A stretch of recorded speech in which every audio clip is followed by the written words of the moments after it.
Hi everyone. Before we dive into this week's Music with the Maestro, I wanted to let you know that there are even more ways to listen to great music by the musicians of Baltimore Choral Arts. This Saturday, May the 2nd, 6 p.m. on WBJC Radio, there will be a broadcast of the full performance of our Monteverdi 1610 Vespers concert on their Music with Maryland program. I'll be talking about this monumental work beforehand with Jonathan Pilevsky, and then you'll hear the glorious sounds of Peabody musicians, the Washington Cornet and Sackbut Ensemble, and Baltimore Choral Arts as we explore this dynamic music. Here's a taste of what you're in for.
Hello and welcome to another episode of Music with the Maestro. I'm Anthony Blake Clark, Music Director of Baltimore Choral Arts Society, and this week, once again, I'm certainly not I have as one of my guests, Marin Alsop, and of course she needs no introduction because she is definitely a hometown hero for us in Baltimore. But in case you've been living under a rock, she is the Music Director of the Baltimore Symphony Orchestra and also the Vienna Radio Symphony Orchestra. So welcome, Marin. Thank you very much for being here with me. Oh, my pleasure. It's good to see you, even virtually. Virtually is better than Aaron, we're going to talk some about Bernstein's Mass, things to talk about. But before we dig into the music, I just want to ask you, what have you been doing at this time, and what advice do you have for younger musicians and conductors and composers to stay productive and make this strange experience meaningful in some way? The other side of it. Yeah, well, I think we all probably feel a compulsion to try to get a lot of work done because, and guilty if we don't.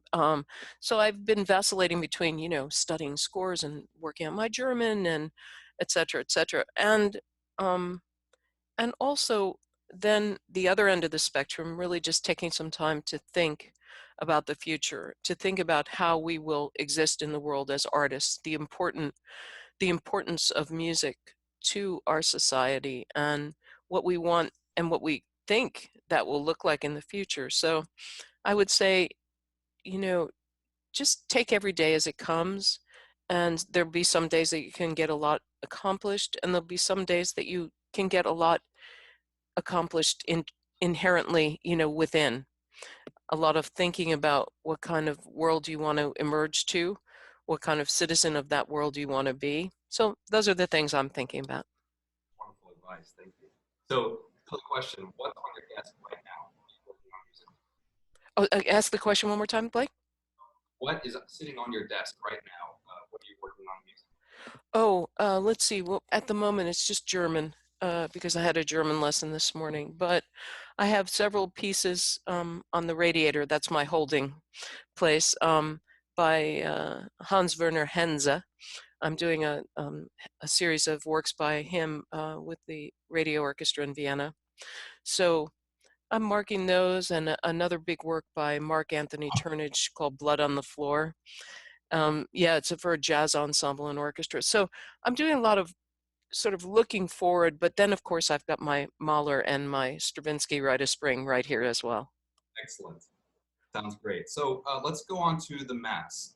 So I only really started to delve into this work last week on your recommendation, and it's a totally genre-bending piece, isn't it? I mean, it has a marching band, it has a full symphony, it has a rock band, three choirs, a soloist, the sort of the star. Is it classical? Is it blues? Is it theater? Is it sort of folky rock? I mean, what is this thing? Yeah, I mean, I think that's the that was the challenge when it first came out, and probably still remains the challenge, that it defies being categorized. And I would say that in that um, defying, it really comes to embody Leonard Bernstein, who really defied to be categorized. He was, he was a great composer. He was a great conductor. He was a great thinker. He was a great speaker. He was a great educator. He was a great TV.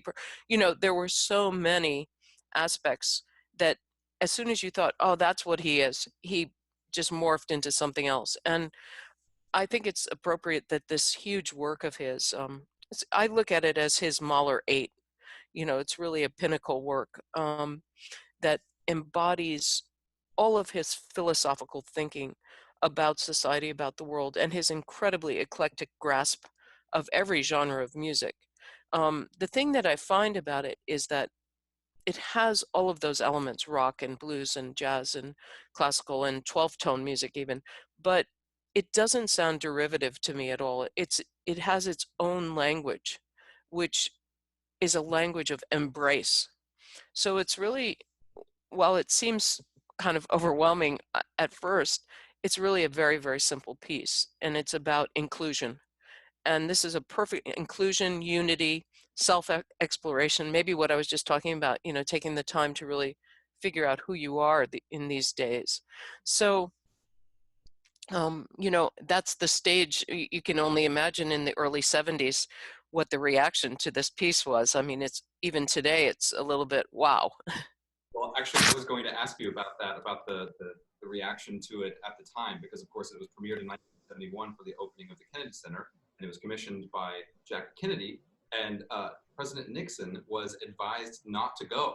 And actually, we're going to listen to a 30-second clip of his chief of staff advising him about this. The reason you should not go the other is that what it is this mass written by Leonard Bernstein. Oh shit, I know. Which is very, very bad, and maybe really bad. I mean, it's very depressing. Our priest here read it, and so that he said definitely you should not go to it, but it has some political overtones to it.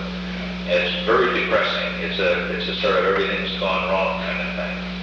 And that it just would be very inappropriate for the president to attend. Well, can we get a positive story out of it by getting a job where you understand about where we are? Yeah, that's fascinating. That's fascinating, isn't it? That I think the fact that Bernstein was under surveillance by the FBI for most of his life because of his outspoken political views, which don't seem terribly outrageous to us today, but also the fact that he was someone who really stood up for what he believed in, and uh, so everyone came to this premiere with, I think, trepidation or a preconception or something, some kind of baggage anyway. I think it's fascinating that Jackie Kennedy wanted Bernstein to write the opening piece for the Kennedy Center in her husband's honor.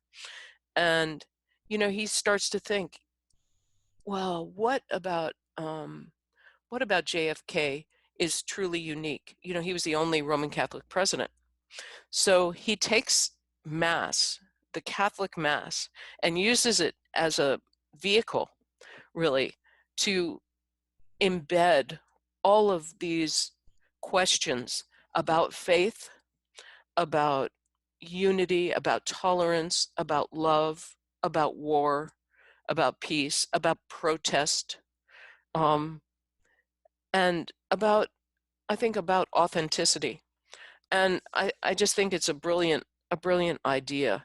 So he uses the different sections of the Mass as almost chapters in this journey of the celebrant, who's the um, priest, of course, in the Mass, and how he goes from a very simple blind devotion and blind belief system, and then is challenged by external people and forces, and he's forced to really reconsider everything that he had just blindly believed in.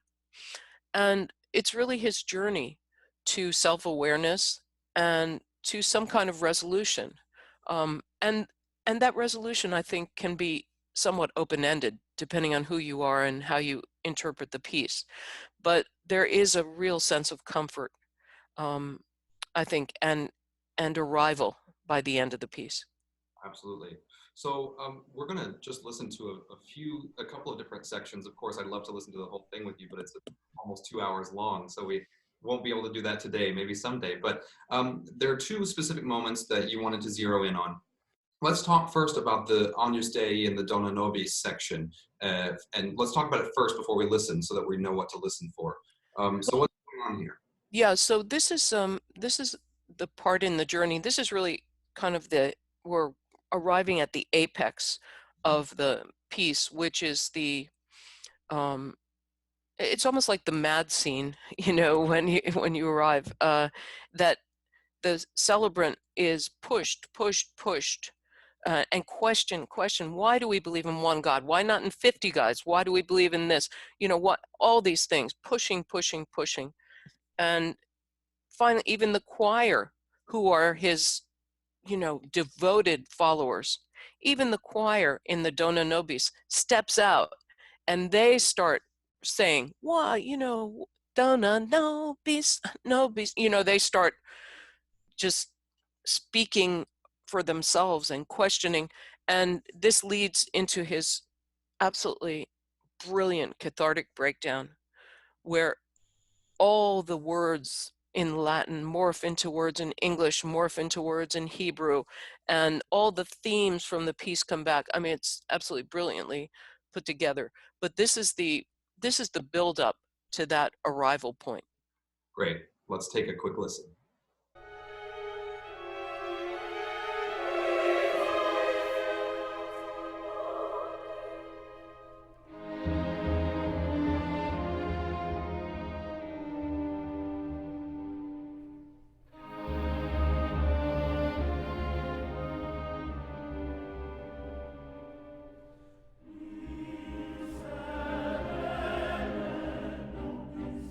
Not worthy, Lord.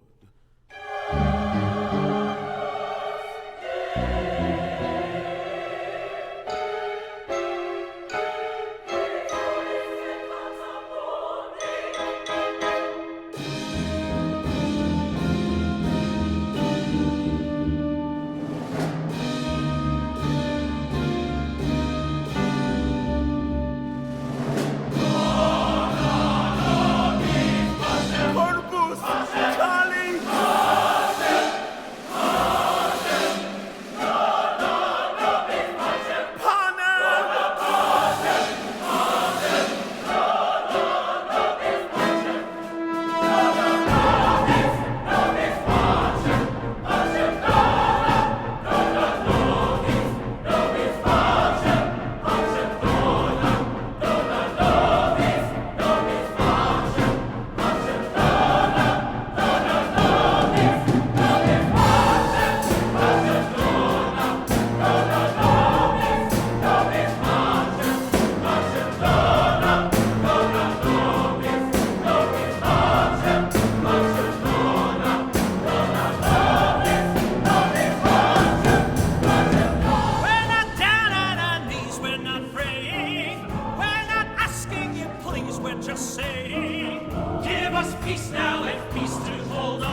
striking to me about that section is it seems like it's kind of a riot scene, and it's kind of, what do we want? Peace. When do we want it now? Kind of thing. And it's really interesting, just that demand of dona nobis pacem.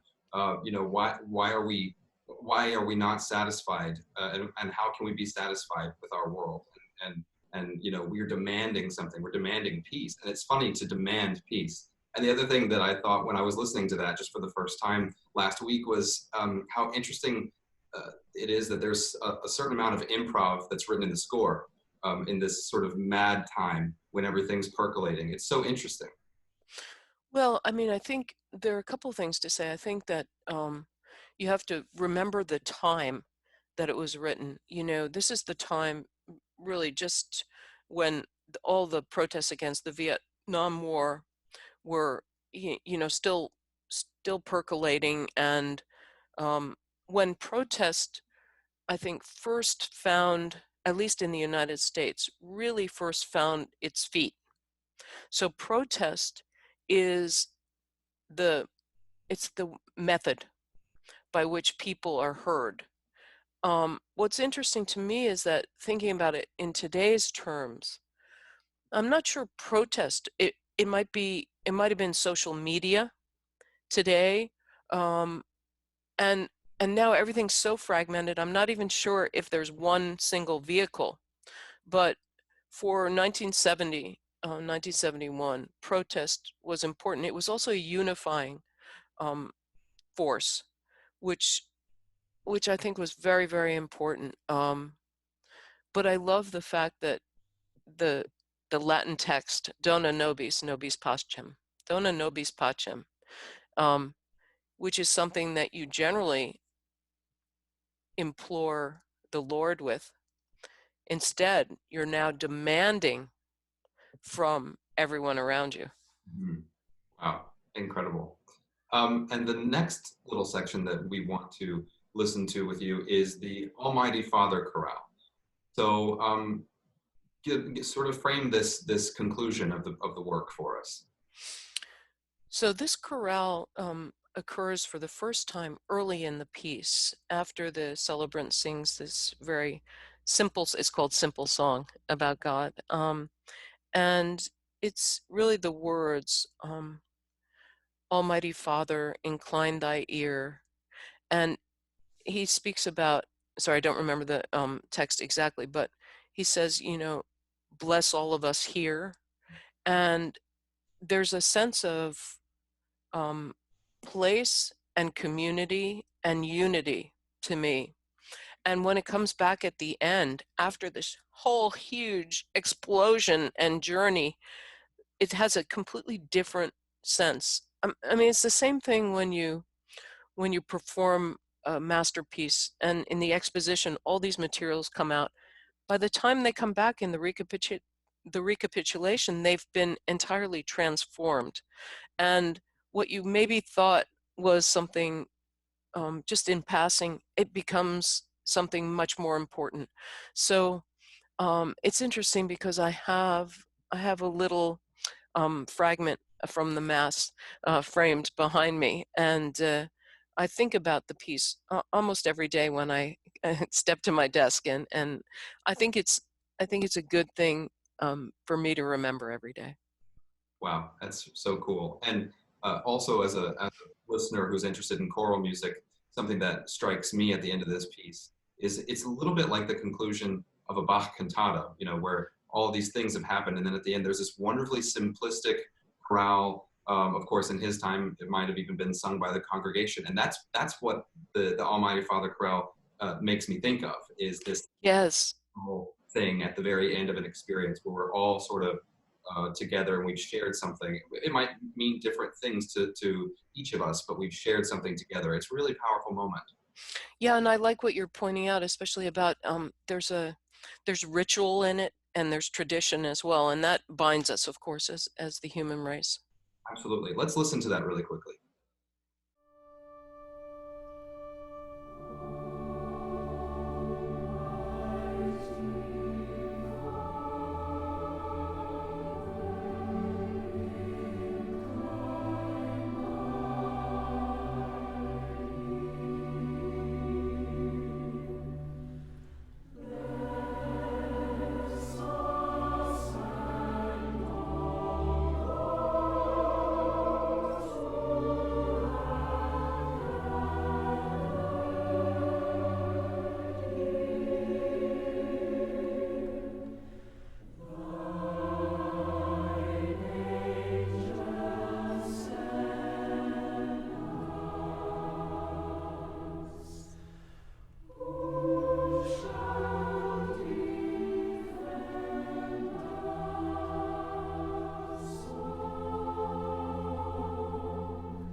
Mass is ended.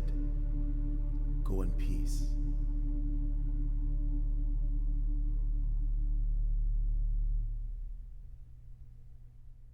It's just amazing to me that at the end of this piece, the thing that keeps being pointed to is peace and the work of achieving peace. It's a really powerful way to end such a monstrous work. Yeah, but you know, these aspirational goals are so important and so elusive.